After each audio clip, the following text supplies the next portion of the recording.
So let's take a listen to what End Console does when we activate it. I'm going to go ahead and activate the plugin, and then I'll bypass it.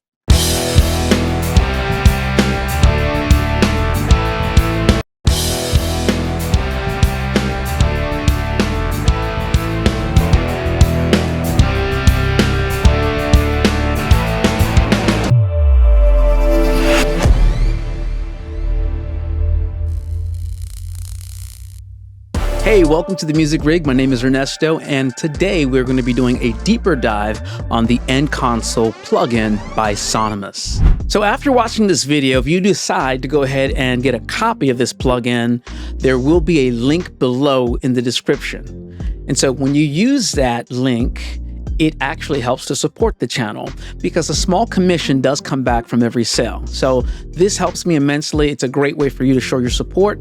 It won't cost you anything extra when you use the link, but there's a considerable amount of time that goes into making these types of videos. And so every little bit helps. So thank you in advance for considering that. So before we get into talking about examples of the End Console, how it can affect our tracks, I'm going to talk a little bit about some of the features, and there's some things that are not necessarily as obvious. There's some extra features that I think that are important to know. That way you get an idea of how you might be able to use it and make some improvements to your workflow. It looks simple, but there's a whole lot of just neat things that you can do.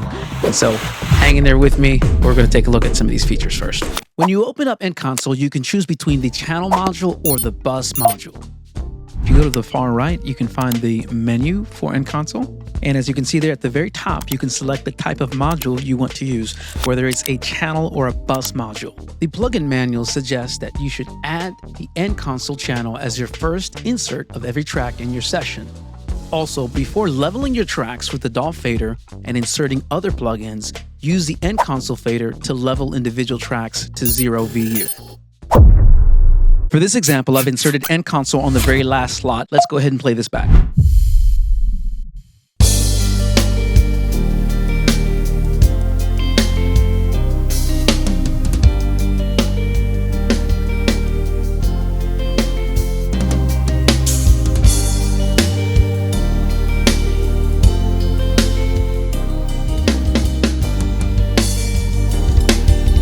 When engaging the Fat mode, this introduces the vintage sound of the legendary console.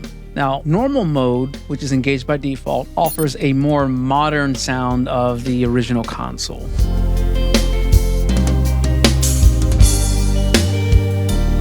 So let's talk about the crosstalk feature with End Console. You can select between the 3 crosstalk modes to introduce subtle or more pronounced interaction between left and right channels. Back in the day, old analog consoles were known for having signal leakage go across from one channel of the stereo field to another. And so this is quite common, whether it was a stereo compressor, equalizers, tape recorders, and other similar devices. They were all kind of prone to that. This was especially known about mixing consoles in particular. And so this effect, if we can call it that, this crosstalk feature here, basically it can affect the stereo image and the width of our audio. So you can choose between the vintage crosstalk mode, which is going to be a more obvious effect, or you can select modern, which is going to be more subtle compared to the vintage crosstalk mode. And then of course, lastly, if you don't want to have any crosstalk, you can just turn the crosstalk off, and it'll give you a clean, isolated sound. Another important feature you want to pay attention to is the push. This control pushes the signal and reduces dynamic range. So I found this extremely useful for getting results like early soft clipping. It really allows you to mold a tone out of your vocals, instruments, and other sounds that you're trying to affect. Now let's take a look at some other examples.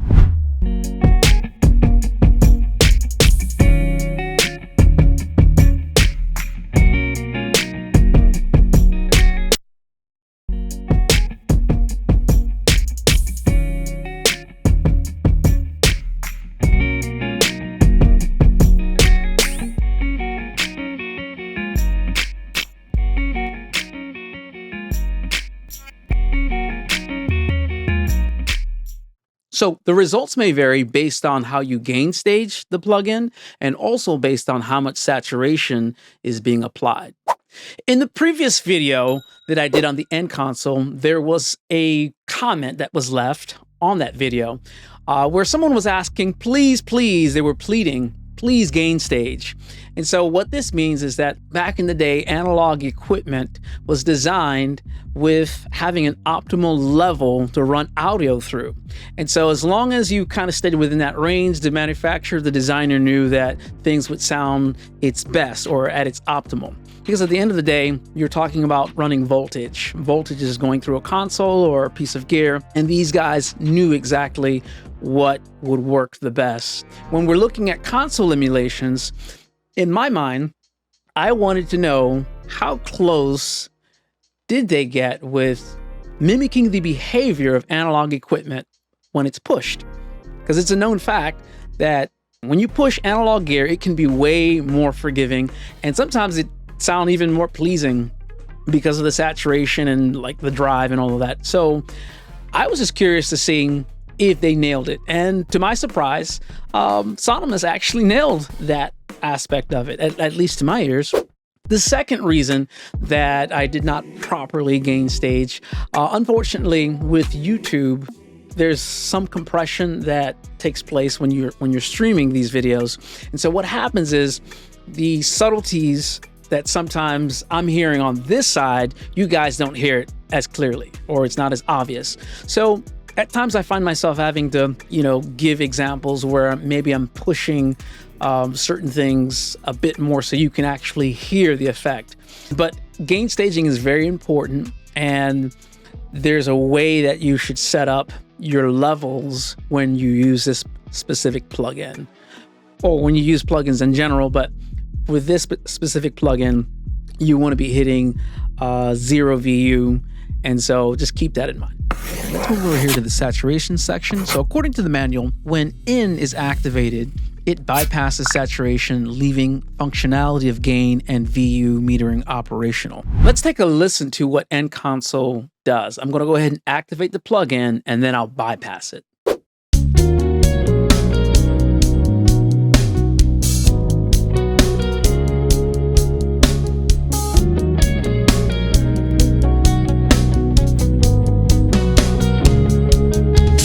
That the high and low pass filters were extremely useful for cleaning up tracks. Sometimes there might be a little bit too much top end, or getting rid of some of that super low like sub that sometimes might be eating up a lot of your headroom. So this is a great way of being able to kind of dial that in.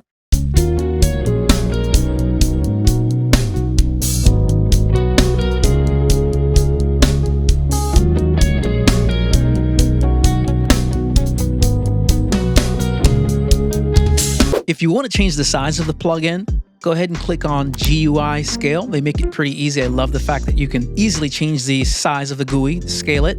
Click on it and just select the proportion that works best for your screen and for your workflow.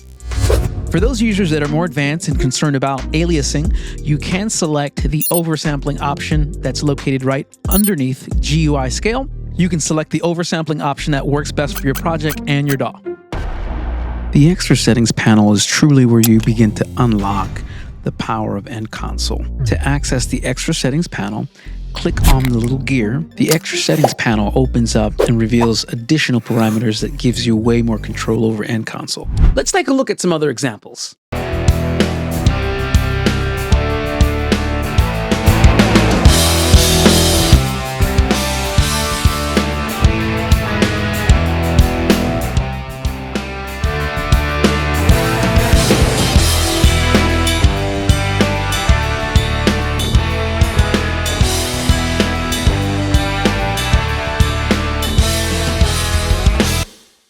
When you activate Trimmer's Drive, this allows you to transform the fader knob into a drive control.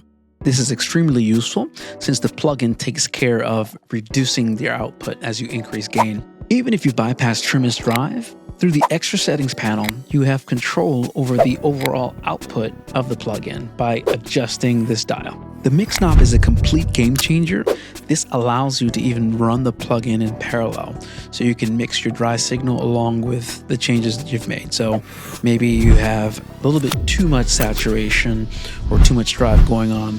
You can just dial it back just by moving the dial over to the left, get more of the dry signal in. Let's talk about master grouping. This allows you to control all instances of End Console from one single place. So basically what I've done, I put an instance of End Console on different tracks, whether it be the drums, bass, keys, guitars, etc. Then those tracks are assigned to specific groups within the master grouping.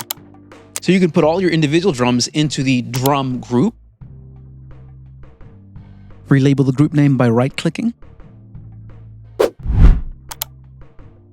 Same thing with keys. You can put all the keys in the keys group, or however you want to do it. This just gives you the option to put different instruments in different groups and control those groups right within master grouping. So let's take a listen to what End Console does when we activate it. I'm going to go ahead and activate the plugin, and then I'll bypass it.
As always, I really enjoy getting feedback from you guys.